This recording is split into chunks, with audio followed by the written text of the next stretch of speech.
Hey everybody, welcome back to Pretend World's Real People. As always, I'm Tyler, and I am back from my very long week in Phoenix. I only shot for essentially like a day and a half or so, counting the actual commercial shoot and then testing and fitting. So the rest of the time I spent just kind of exploring Phoenix through different lift rides and riding on the hotel balcony, sweating like crazy because I foolishly would drink a hot black coffee in the morning when it's already 90 degrees. But it felt great. I feel like the ideas were literally coming out of my pores, which might be gross, but hey, creatively, it helped out a lot. I outlined the full sort of gamut for a new web series that will be almost a sequel series to one I did before. Different characters, different environment, different story, but I'm super excited about that. And I had a lot of popsicles, so that was really cool. I hope everybody else had an amazing week. I'm really gearing up here for our 100th episode. This is our 99th episode. I'm not counting the interviews where, it was myself and my previous co-host Stephanie on the show doing the interview. It's focused on us. I'm focusing on everybody else that we have spoken to. So next week will be the 100th episode. This week is our 99th, and it's a very special 99th episode because I had a chance to talk with a director, a producer, a writer who has just created these really special projects that I really appreciated over the years, including My Friend Dahmer, Human Capital, We Summon the Darkness, which of course I absolutely love, and a romantic drama called All My Life that literally made me cry, which I call him out on during this episode. But I had a chance to speak with Marc Meyers. He is a New York-based director primarily and producer.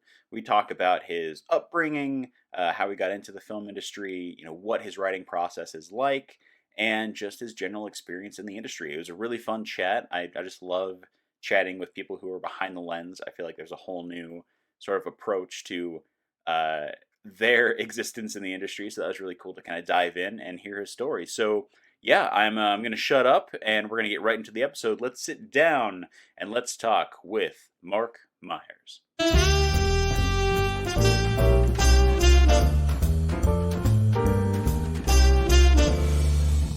Hi, I'm Marc Meyers. I'm a screenwriter and director. I'm also a husband and a dad and a former high school athlete. What did you play? It was a while ago, half a life ago, but I used to play soccer, ran track, played tennis, and fortunately, all those sports I still can play. So anyway, that's I guess that's a side hustle right now. But in the meantime, I'm trying to stay active and things are going well. Yeah. How are you today? I'm doing great, man. It's been a busy month or so just with acting stuff. I put 2 weeks into my service job, so I'm taking the chance and trying to see what happens here.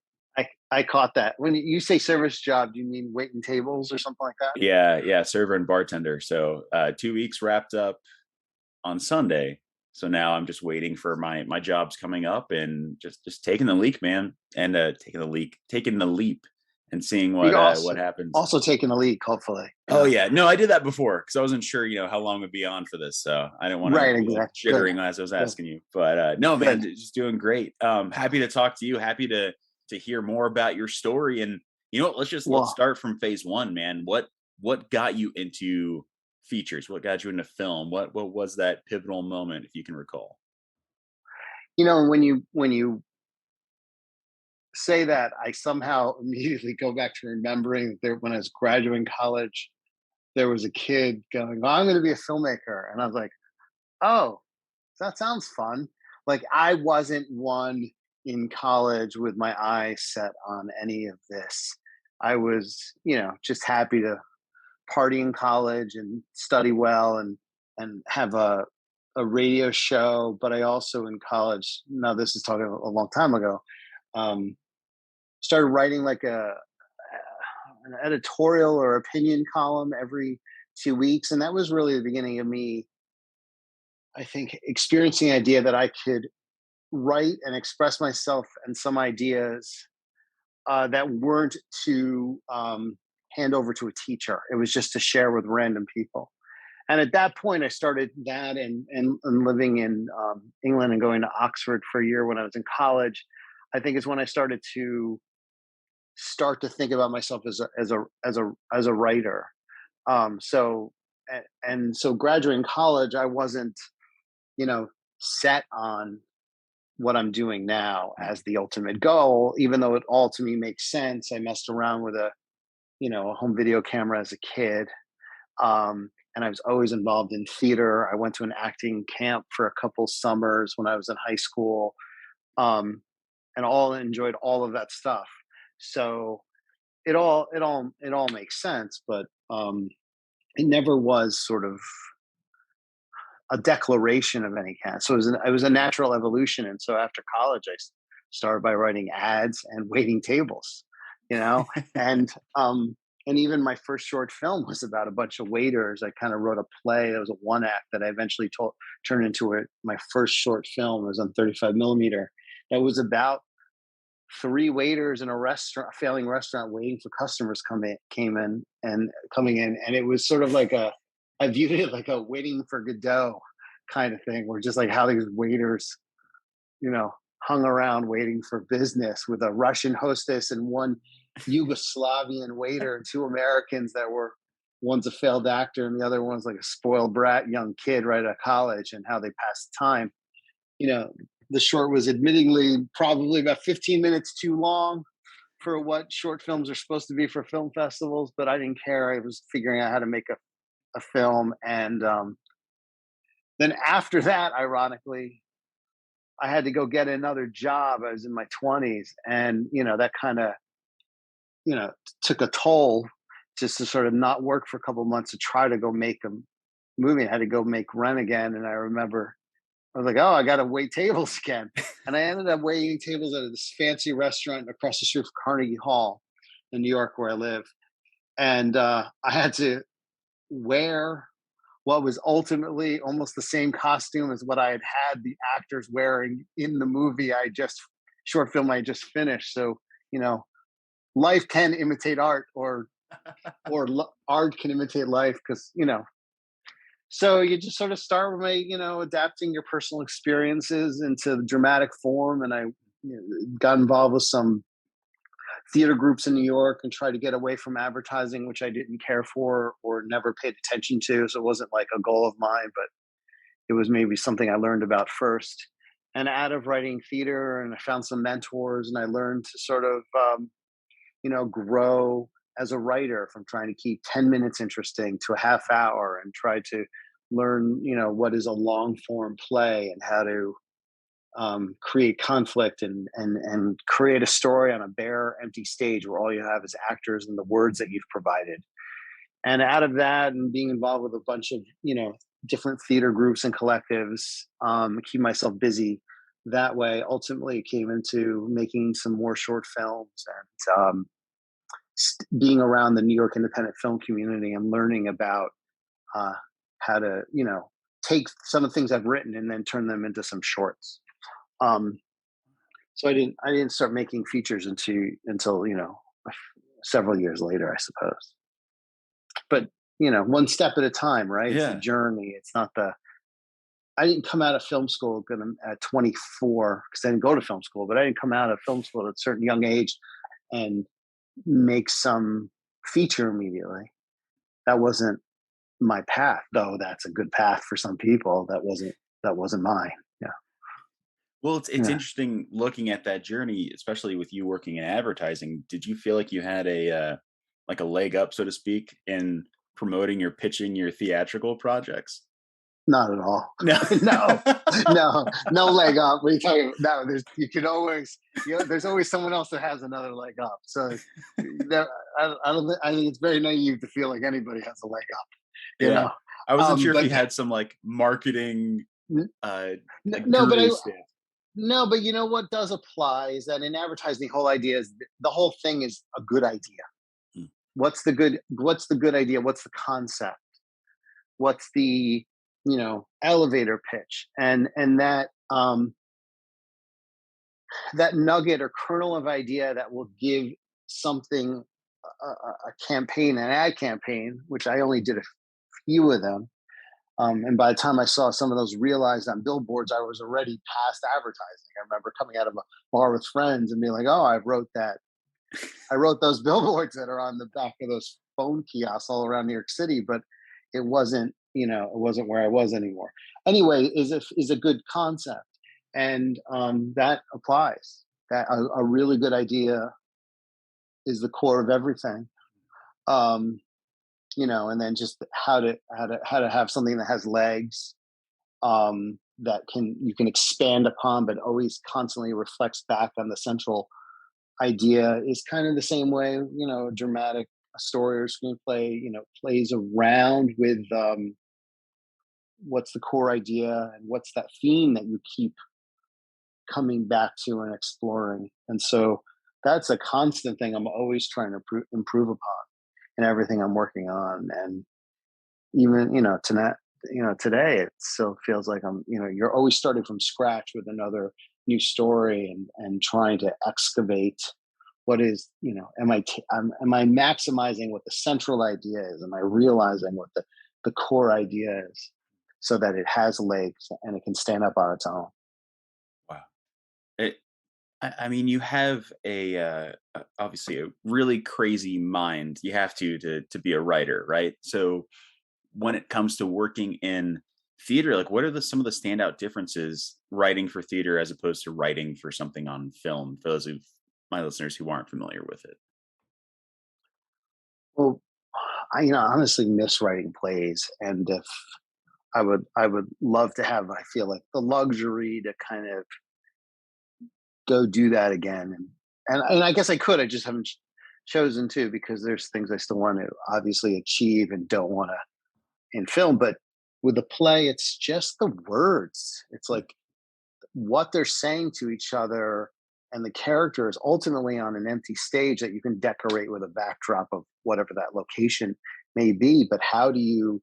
But there are things that are unique to theater, and every art form, as I remember learning from a mentor, he drilled like, what is unique to theater, excuse me, that you can't do in any other medium. And that's what you try to lean into a little bit. When I say that, I think of, just how extraordinary the work of Arthur, obviously of Arthur Miller, is. But it's like you could do these incredible, meaningful stories on a bare empty stage with actors that move in time and flashback and in different non-chronological forms.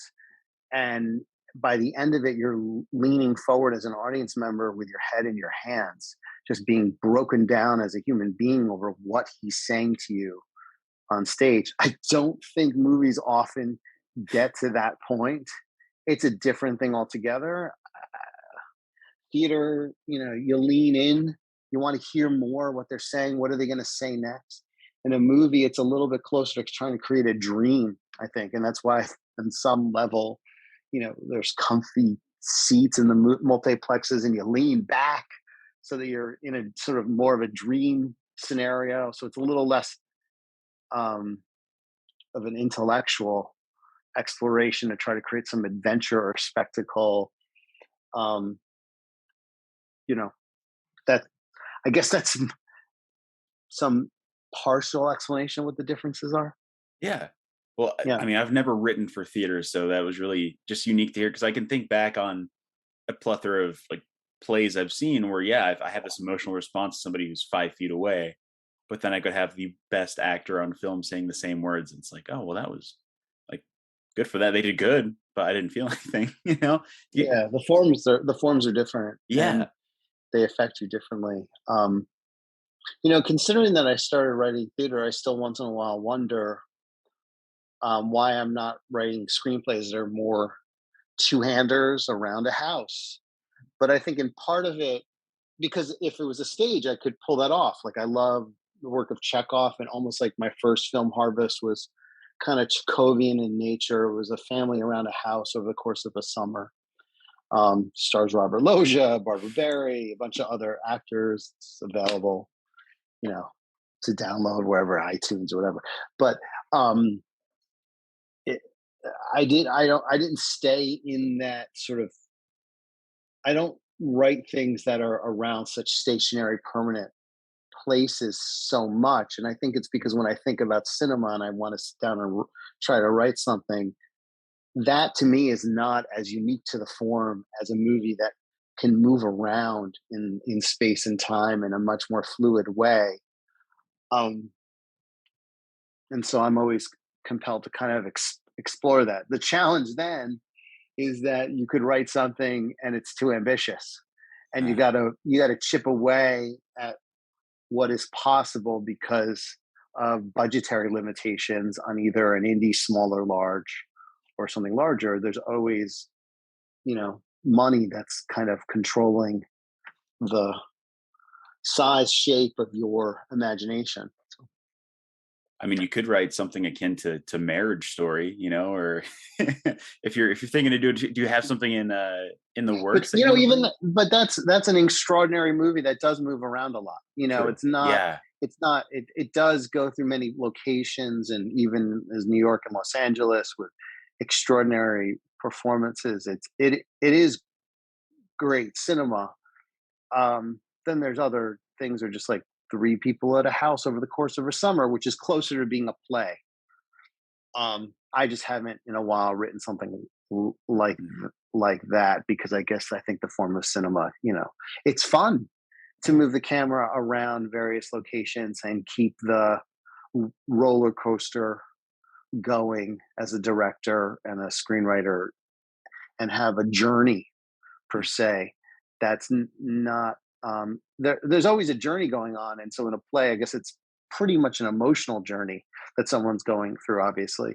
And in cinema, it could also be just a physical, road trip or Yeah. something like that, right? Yeah. Well, I do want to cover, your transition into, the feature world. I really want to pivot towards My Friend Dahmer, which you also wrote the script for, right? Like, how I did. long were I you did. involved with that before you That's a ended up making it? um I well, it was a lot of synergy of things that came together in obviously a beautiful way. I had already made. I should just add or preface everything that my wife is also my producing partner and my most consistent collaborator, and we share and overlap a shared aesthetic on what we really respond to in regards to what feels authentic or the kind of stories we want to tell. And part of that over time is that when we both get excited about an idea, it somehow validates that idea. And when it doesn't stick, it has to marinate for a while before we find what we both believe in it, or we move on to something else. So in My Friend Dahmer, that was the realization of two things. Out of making this other indie called Harvest, which was semi autobiographical, um, I then remember saying to Jody that I think a movie about a boy who realizes that he's a serial killer would be a good concept or a core idea for an independent film. And and I was like, I could take James Joyce's Portrait of an Artist as a Young Man, being an English major in college, and look at how that was structured as maybe a guide. And that was just an idea. And then the other thing that was happening around the same time is we felt that we are not, and especially then more than now, we're not really big followers or fans of like superhero movies. That wasn't what we were always itching to go watch. But there's graphic novels out there that was extraordinary storytelling. And so I had gone by happenstance to the Comic Con in like 2011 or something like that, and walked around. I was about to shoot a commercial, and there was this filmmaking expo of cameras and stuff that was finishing up. But upstairs was the first day of Comic Con New York, which I had not really tracked. And so I decided to stick around and walk around. And I was looking and talking to all the publishers of graphic novels. And one publisher, this woman who was sitting behind the desk, she was pregnant. And I explained who I was, and I was looking for any new stories that they may have. And she pulled out I may have it on my shelf somewhere, but an early advanced pre-printed copy of My Friend Dahmer, and said, "Well, this is something we're excited about. That's getting, we're sharing with a few people that will come out next year." And I was like, "You got to be fucking kidding me! This is a naturalistic graphic novel that is a portrait of a serial killer's young boy, but it's a real serial killer. I don't even have to make this thing up. This is even better." So I went home that night, immediately read it. I was like, "Jody, this is the thing we've been talking about," and reached out to the author, and we connected, and he kind of said he remembered kind of my name from when I he's from Cleveland area, and I had won my previous movie had like won that festival, and so it wasn't like I wasn't too random, and he could tell that I wasn't someone that was going to exploit the Dahmer story and just turn it into some like slasher thing around high school with like a and make a cartoon kind of version of it, because we were then approached by various producers, so that's exactly what they thought should happen to this book that we now had the rights to. But we stuck to it, and ultimately I wrote various drafts and aligned with an old friend who's a manager in LA, by the name of Adam Goldworm, and we developed the story and refined it. The script ultimately got on the blacklist, where that was sort of accelerated the interest in what I think people are like, "Oh no, not another serial killer story." I'm like, "Oh really? I don't think we'll ever get exhausted by these things, but if you somehow feel like this is one too many, I will go find some other people to collaborate with." And ultimately, we did find some people that really had a lot of faith in us and in me as a director, and wasn't about finding other people to direct it, but it was Jody and I knew this was something that I was meant to direct. And as I made the adaptation and then researched it further by visiting the real Dahmer house and going to Ohio, and talking fairly frequently with the author, who was very respectful of the separation between his book and the need to make a movie that was both honoring his story, but wasn't necessarily just a book report. I had to dramatize it. Um, that in the end, I, you know, I realized there were so many things about myself that I could relate to in this character that was a future serial killer. I was like, oh, I grew up in a bucolic, you know, countryside suburb of New York, and wandered around the woods with my friends, and it was a beautiful place to live, and I didn't necessarily collect roadkill, but that was what was interesting to me, is like, oh, I built a fort in the woods, so did this kid. He just dissected roadkill in his. I brought playboys in mine, whatever it was as a kid. It's just like I knew what it was like to grow up kind of quietly in the suburbs and have a few friends that you'd get on your BMX bike to go jump on a bike and go down the street to go hang out with them. And I could relate to that, and it was a fun way to find a way in to someone else. And that also, I think, is what gave it a core humanity to it, is that he wasn't an other. That was he could be one of our friends.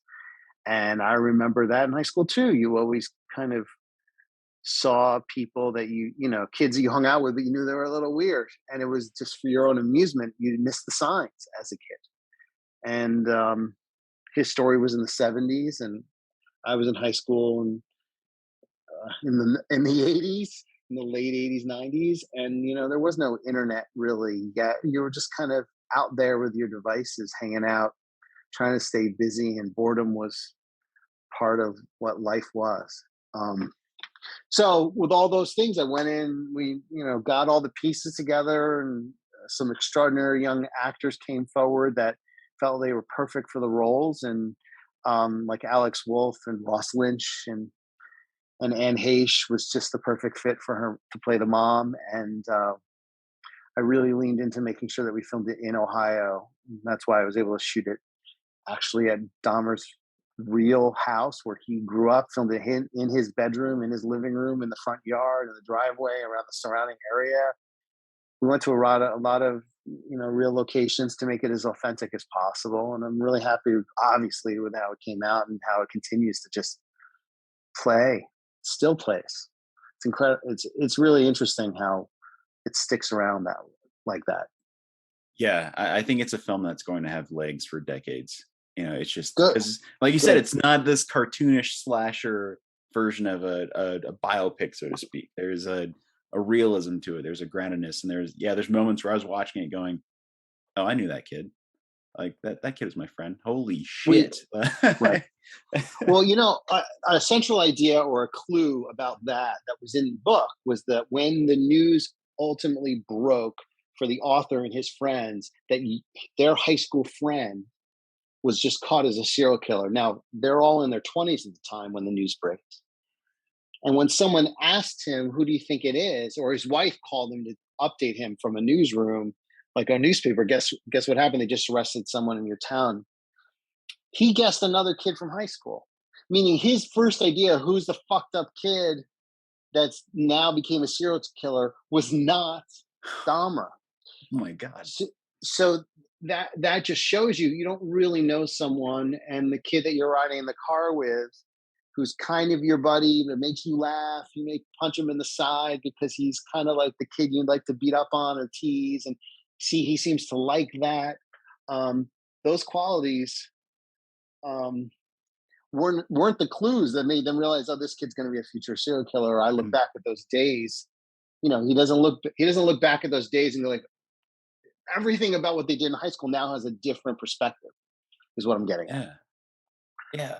Well, I'm really curious. After doing that movie, did you have to sit down and write or work on a few different things as fillers to try and get your mind sort of refreshed for the next thing, or did you already have something planned right after that you're going to go ahead and do? Well, I had done a movie prior to that called How He Fell in Love, which Mm. is a extramarital affair story set in New York.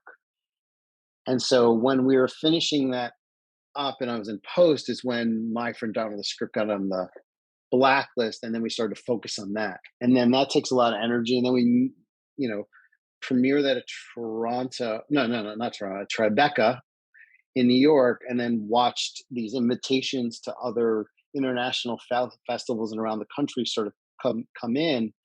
I was able to sort of experience a part of the sort of festival, journey that was at a higher level than I had before, and and the amount of it, and I was really enjoying that.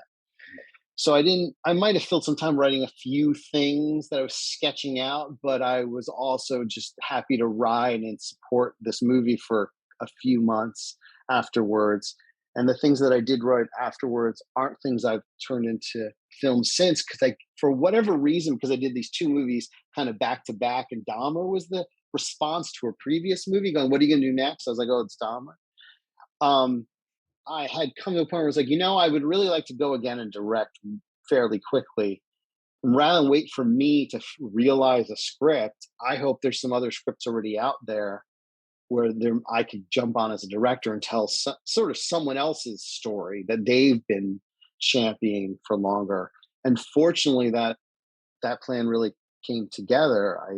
I read a bunch of scripts and fell in love with a few, and all three of them that I really fell in love with, I got greenlit in one way or the other as an indie or as a studio movie where I was able to do that. So I just kept going as a director and really working on my craft that way. I think you also become a better screenwriter by getting in the edit room. So fortunately, I got in the edit room a few times back to back to back to back. Um, and that's my roundabout long answer to the fact that no, I didn't necessarily immediately jump on my own story next, because that Yeah. was in itself a sort of response to a previous writer director, gig. Yeah. I mean, do Yeah, you have a few things that you want to do, in the next few years? Because the last thing you did was All My Life, right? That yeah, was yeah, about a right. year ago. It was, With yeah. It came out. It might have been on HBO after its theatrical run about a year ago. Okay, Yeah, yeah, yeah. I um, mean, what is time during yeah, COVID? It's weird, right? exactly. But right.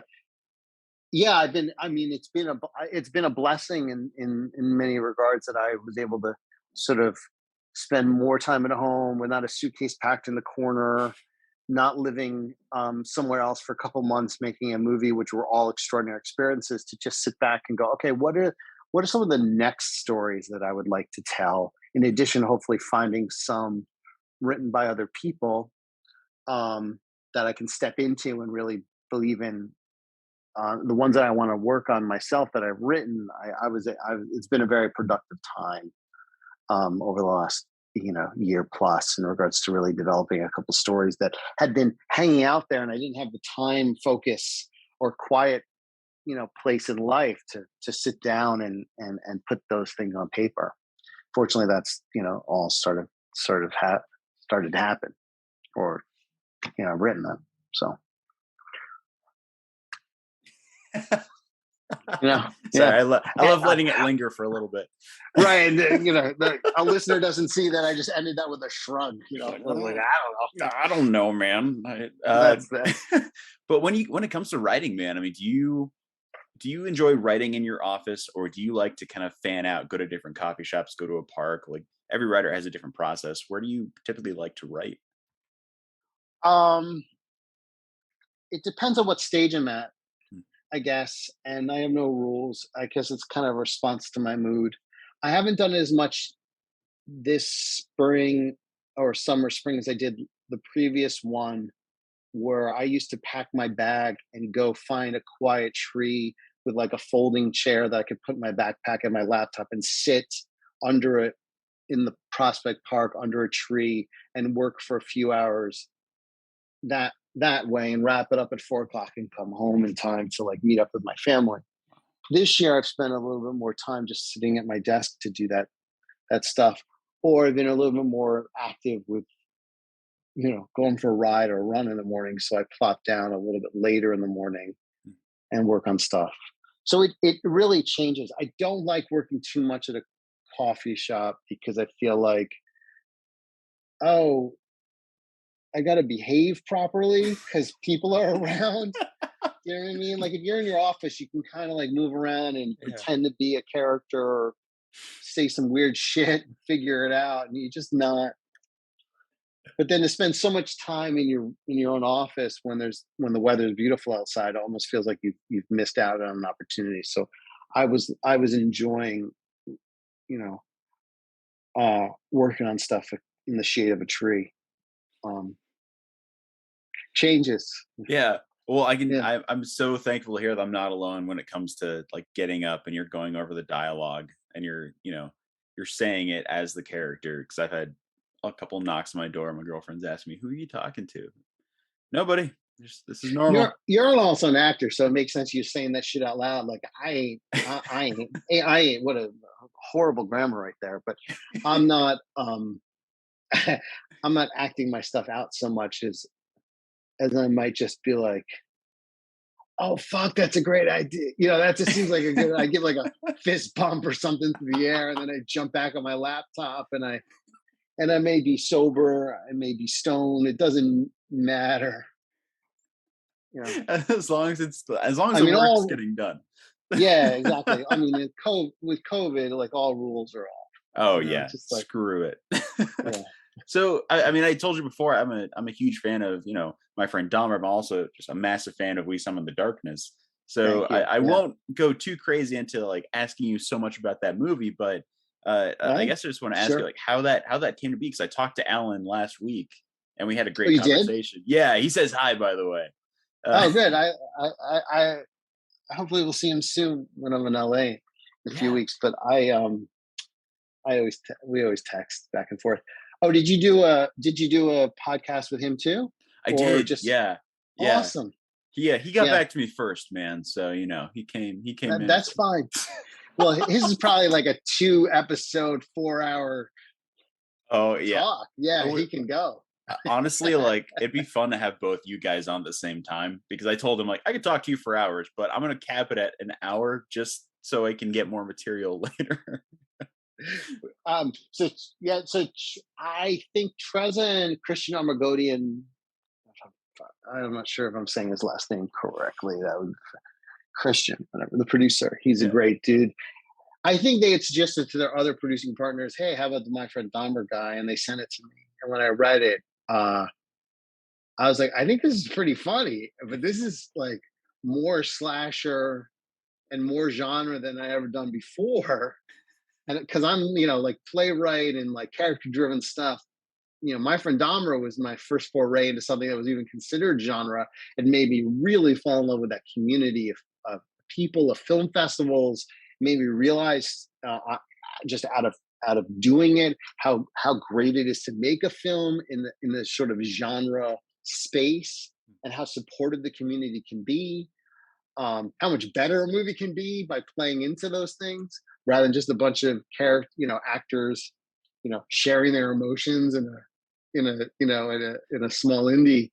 And so when I read this, I was like, wow, this is going to push me in a whole other level. So on a from a filmmaking director standpoint, I felt that my friend my friend Dahmer ended at a certain point, and We Some of the Darkness was a continuation in some thread of really leaning into blood, gore, um, you know, humor mixed with good characters in a very contained kind of place. And I had the opportunity to work with um, visual effects and stunts. Um, and there's nothing better than doing a movie with three beautiful actresses at the core of it. That's what cinema, I think, on some level is meant for. And here was that on top of a great idea, uh, thanks to Treza, and the fact that I remember this era and being scared of the heavy metal kids in high school. And here was something, but then realizing, oh, I was listening to a lot of the same music. I didn't walk around like I wanted to kick everybody's ass in like a Judas Priest t-shirt. Um, and I got to go make a movie with all of these things going on and really lead into this weird 80s subculture. And then on top of it, I remember mentioning to the music supervisor on My Friend Dahmer, who was a friend of one of the producers. The music supervisor's name is Jonathan Leahy. And I remember we were having a coffee in New York, and he made a remark that, because I told him about this project and, hoping it comes together. And he had said that on some study of music, that people that listen to all kinds of music listen to like Spotify might have done the study, but they listen to a variety. Like, so if you like classical music, you might also listen to a little bit of pop, a little bit of classic rock, some jazz. Same thing would go for someone who listens to rock and roll. They might listen to some pop and some other forms of things. But when it comes to people who listen to heavy metal music, they only listen to heavy metal. Like that's I was like, that is a finite group of people that could be the first fans of this thing. So I just felt like for so many reasons the space was really cool. And then I was so fortunate that it came together with a bunch of really ambitious, hungry producers. We all wanted to make this thing, and these actresses came and met us at the Winnipeg, which is actually a great city. And we had a lot of fun shooting that in 16 days. It was crazy. 16 days? Yeah, that was probably the craziest 16 days of my life, because what was originally going to be done in like 22 days somehow became 20. Before I got on the plane there, it was now 18. It was during pre-production, it was 18 to 17. And then another producer looked at the financing, was like, we got to cut a day. And we figured it all out. It was insane. And it came out fucking great. Oh, I'm glad to hear that. Yeah. These and Amy Forsyth, Maddie Hassan, Alexander Daddario, they've done so many great things since and before, that the fact that they all came together and became good friends out of it just makes me so happy. Oh yeah, and they absolutely crushed it. I think Amy was somebody I caught on to with Hellfest, and I was like, she's like the next Jamie Lee Curtis, like that's of that caliber sort of performance. But yeah, and Alexandra Daddario, holy shit, she was in Coda. Like Amy was in Coda, right? And a lot of Alex is in White Lotus and so many other things. And Maddie Hassan just did a movie with Machine Gun Kelly that I saw recently. She's incredible. Oh Maddie God, yeah, is um, just extraordinary. They all yeah. are. And then Logan Miller, I met first when he auditioned for My Friend Dahmer. A huge fan of him.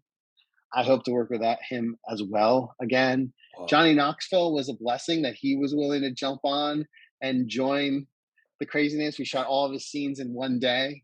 Oh, Um, no way.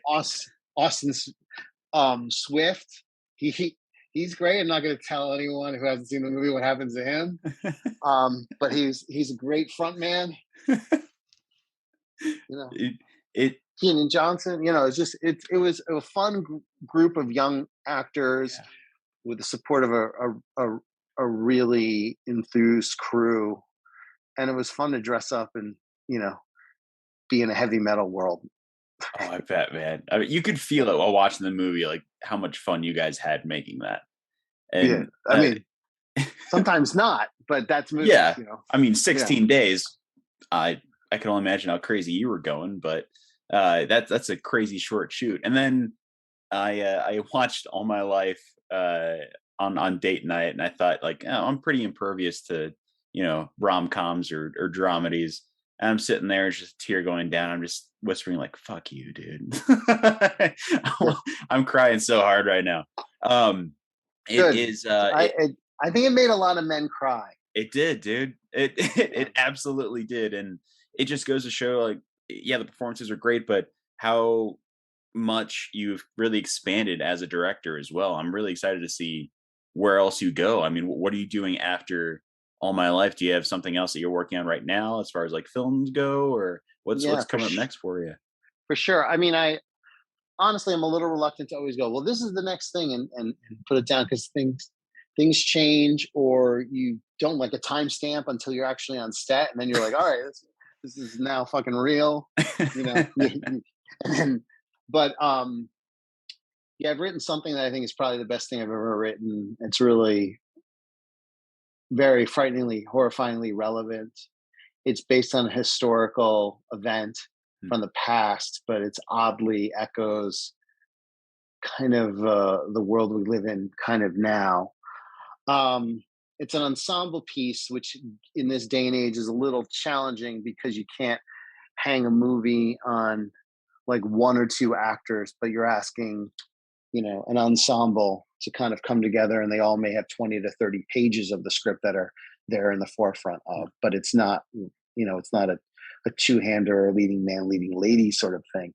That without sort of being avoiding and sort of giving away the title, that's that I'm very excited, and Jody and I are very passionate about making sure that um, moves forward and gets made hopefully next summer.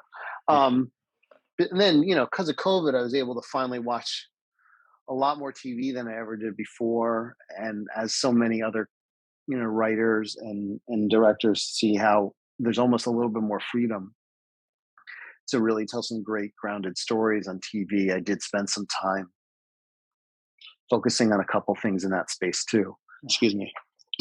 And I'm working on something now that's a little bit more in the sci-fi world No space. way. I haven't found a script yet written by anyone else that um, I could align with. But you listen to podcasts and I've read a few books from some futurists. So I've started to sketch out um, something in that space too.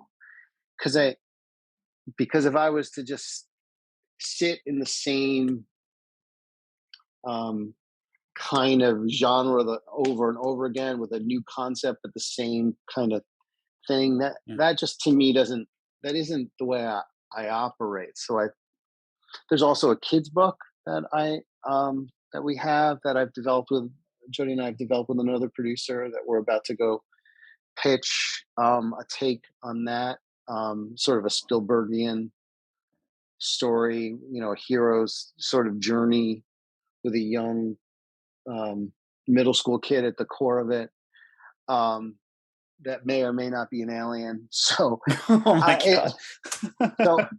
and it kind of moves around, and I'm always hoping and looking for other things. But Mm. um, it's almost like where the story is set in time and place to me doesn't matter as much and is more fun if it's not something I've been living myself. And I can go on that journey as long as I can connect to those main characters. And so I like to try to find stories that are in different shapes and sizes that allow me to go do that. You Yeah. know, I to go shoot something again in New York City, if the opportunity arose and it's a great story, I'd be thrilled with. But it's a real pain in the ass filming in New York unless you have a lot of money. So it is fun to go to another city and live and make something. That was, all my life, for example, we all made a movie together and we're all away making a movie in New Orleans, which is probably one of the best places to make a film as long as a hurricane doesn't come through, which didn't happen. Thankfully. um,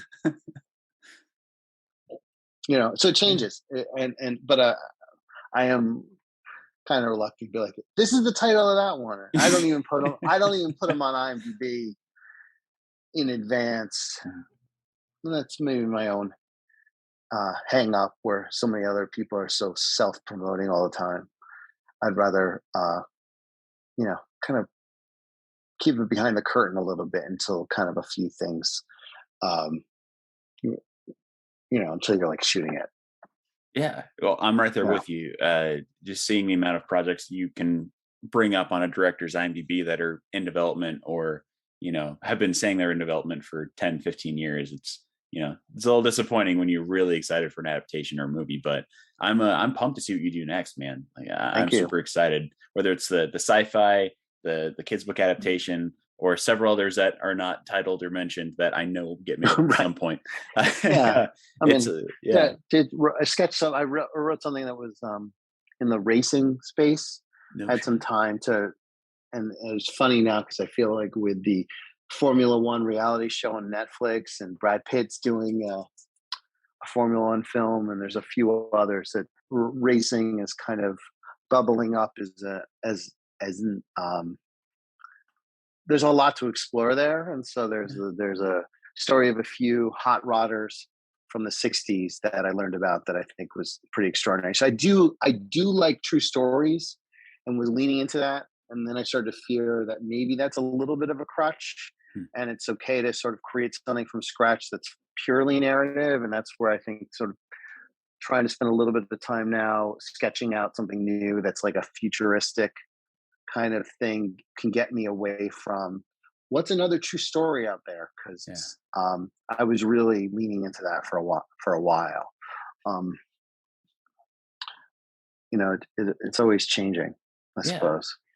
Yeah. Well, and I'm really curious to see what your answer is for this, but given your track record, your experience, I love asking guests about a party story they have. Something that doesn't take place at a party, but something that occurred during your career, during your life that was so impactful you can remember every single moment of it that you would be able to tell at a party. Do you have anything you can recall that is sort of akin to that, like an experience you Well, really remember?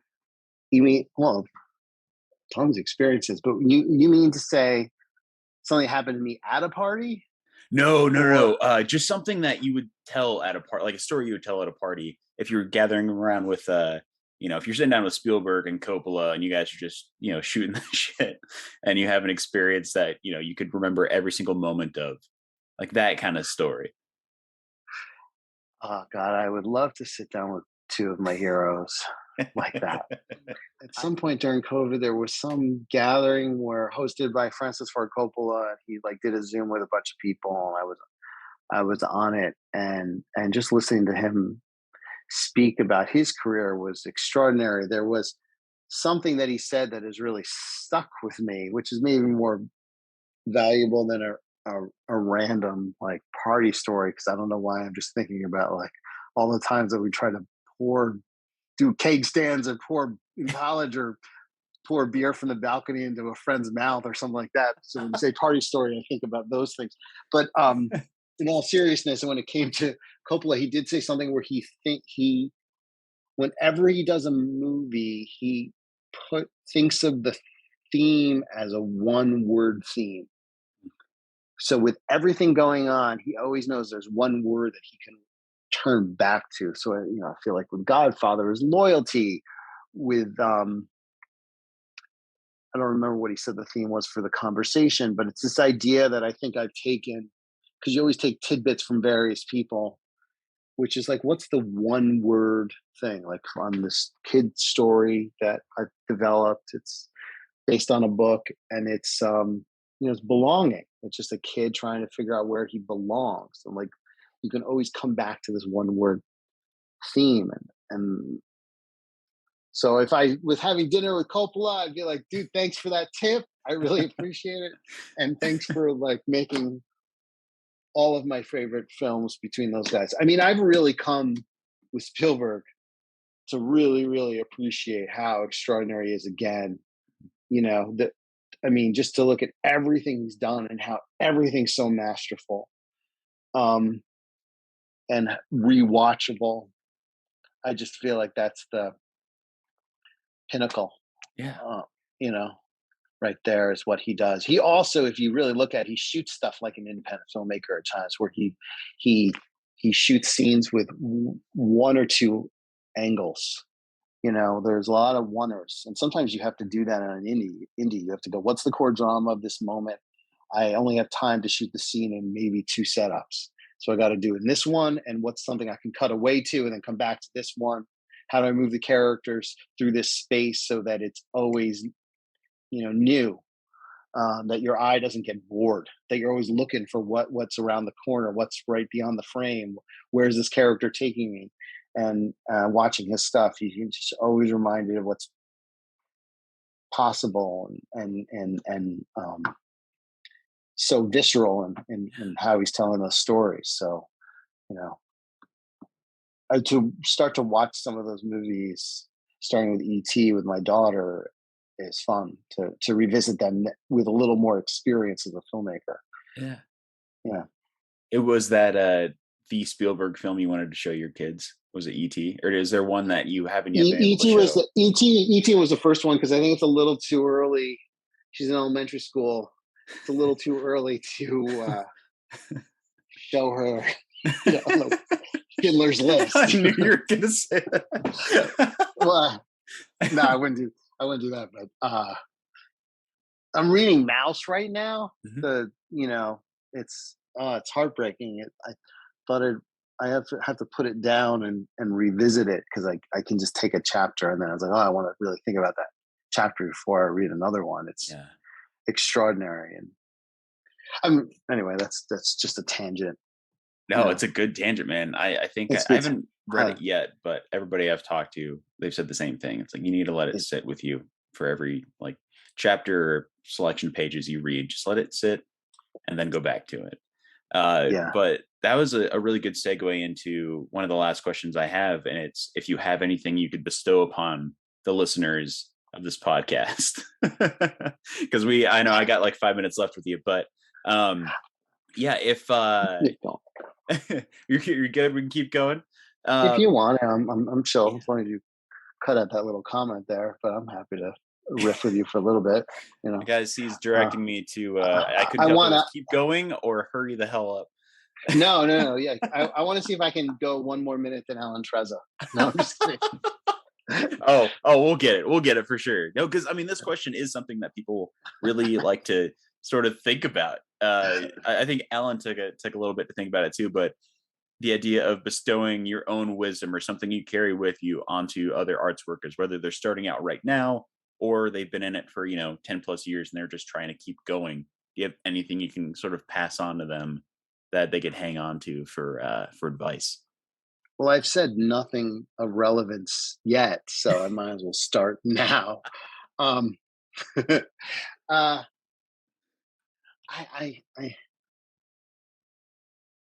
you got to just believe in yourself. And when you go to Thanksgiving, those relatives don't understand what you're doing. You got to just ignore them, because like everyone's going to sort of apply their own neuroses and fears to whatever you're doing. And so you got to just learn the craft as best as possible, stay the course, and hopefully you don't end up living in a van down by the river.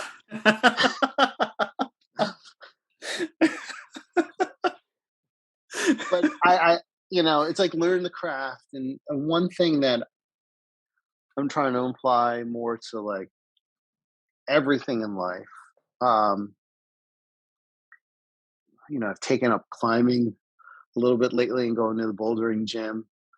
And in addition to like cycling and running and swimming and things, and it applies the same core things apply to like just art and stuff, which is stay loose and relaxed and stay balanced, and like kind of allow your body, your mind to like move through the things. So like learn the craft, but it's it's like the ride the I don't surf. I'd like to learn it, but it's like you gotta find a wave and catch a wave and know where the wave is so you can catch it. And so, but just find some mentors. Um, those are random tidbits that I can throw at you, and just hopefully you don't end up living in a van down by the river. No, not once has he ever been mentioned.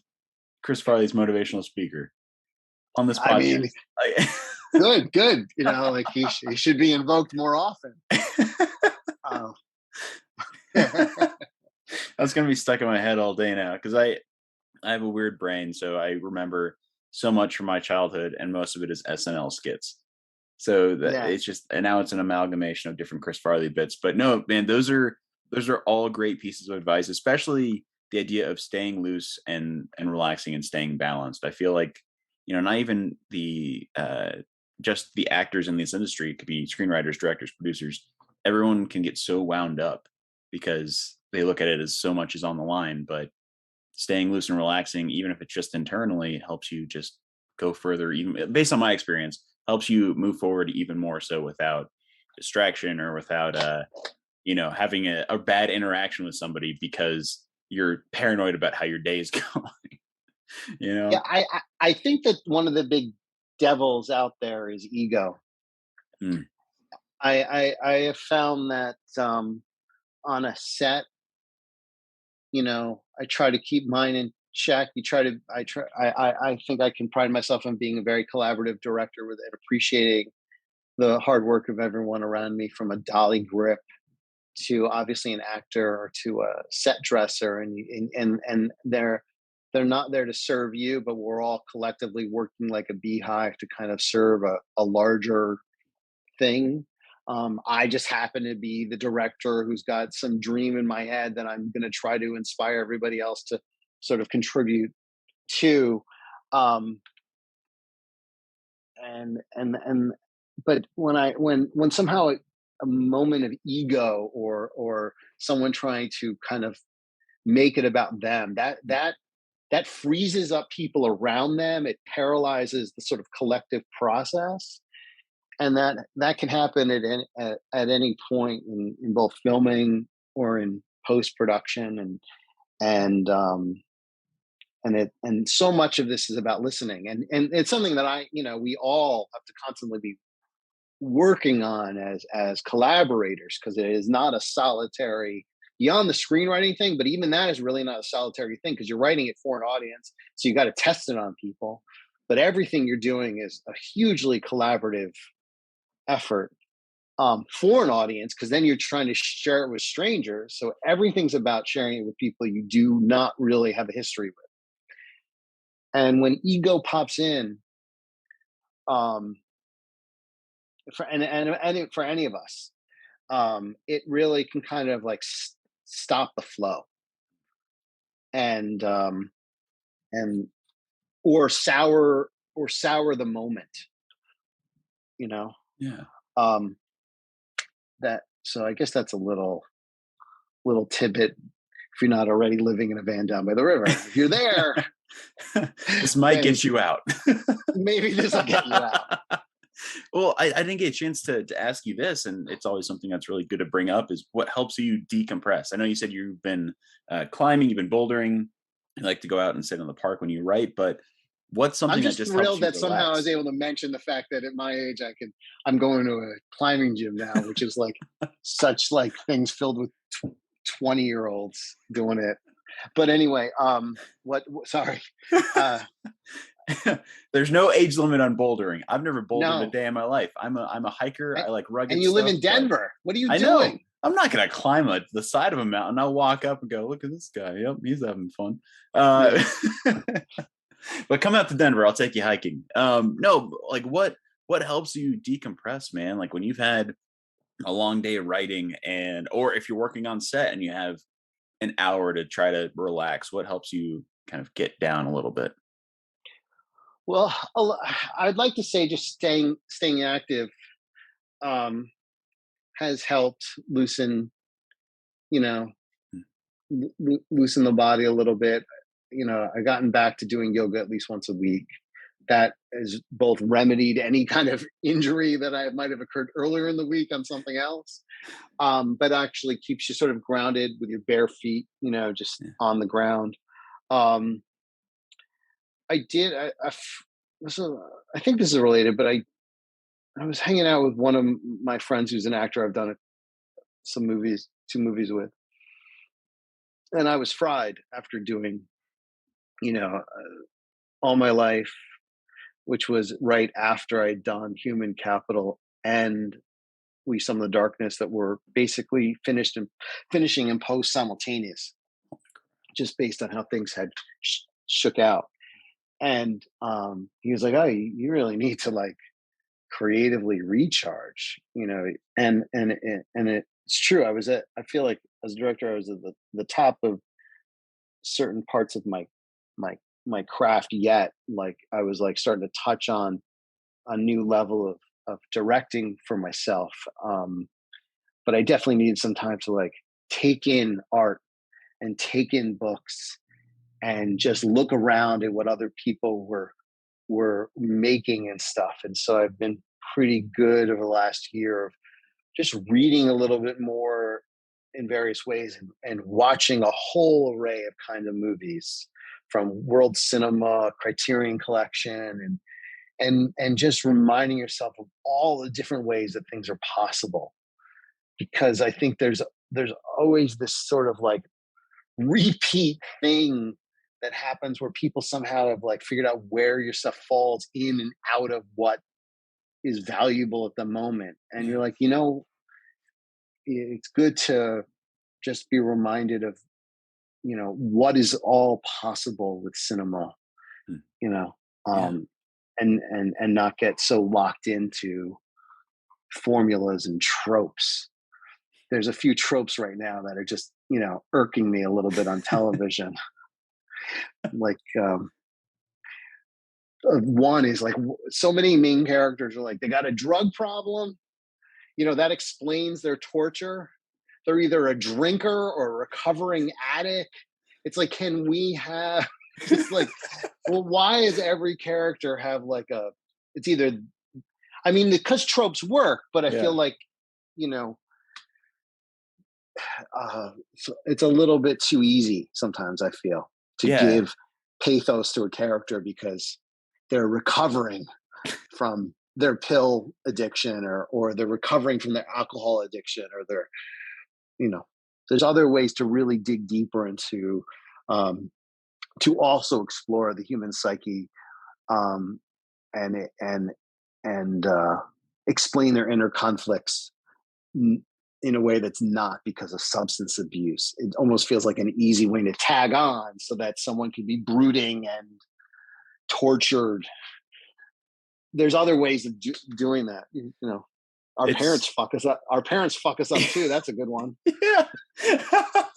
Yeah, well, they start That's a with that good. and then That's they a good go, trope. Yes. yeah, like, oh, his dad was an abuser, so he hit the bottle. Like, just leave it at abuser, man. We don't need the bottle for this one. There's 10 other shows that have that right now.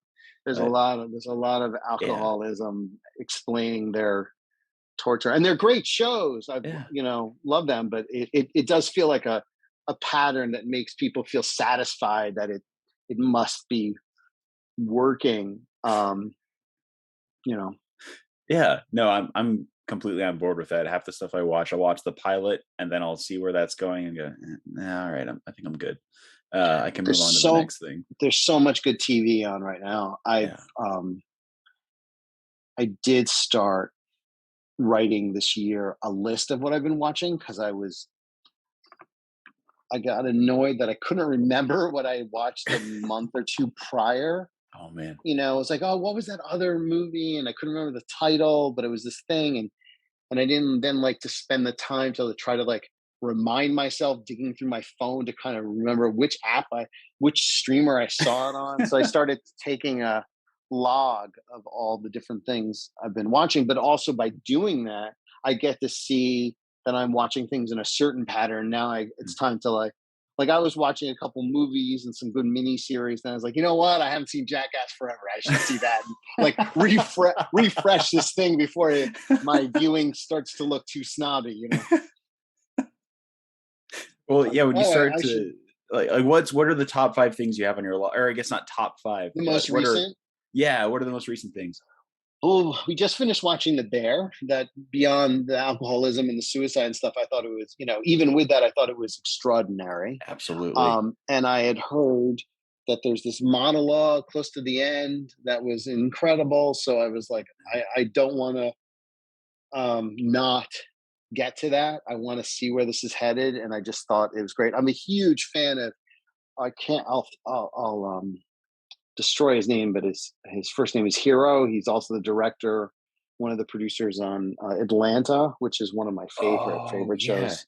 And he was associated with the show Bear as well. I just will watch anything he does because he was also associated with one of my favorite things this year, which was uh, God. I've watched so much since. That's crazy. Um, where did it go? Where did it go? The Station 11. Oh, I haven't checked that out. Station 11. God, I've watched so many things since, but I just for whatever reason this year, I absolutely loved Station 11. Anyway, The Bear recently. Then before that, I finished Severance. Yeah. Started to finally get back to watching Barry, Jackass Yes. Forever, Taurus, Hacks, Inventing Anna. The Square was a movie I hadn't watched previously, so I wanted to watch that. When I had COVID, I sat down and watched A Quiet Place and The Free Guy, Palm Springs, and The Green Knight and Red Rocket.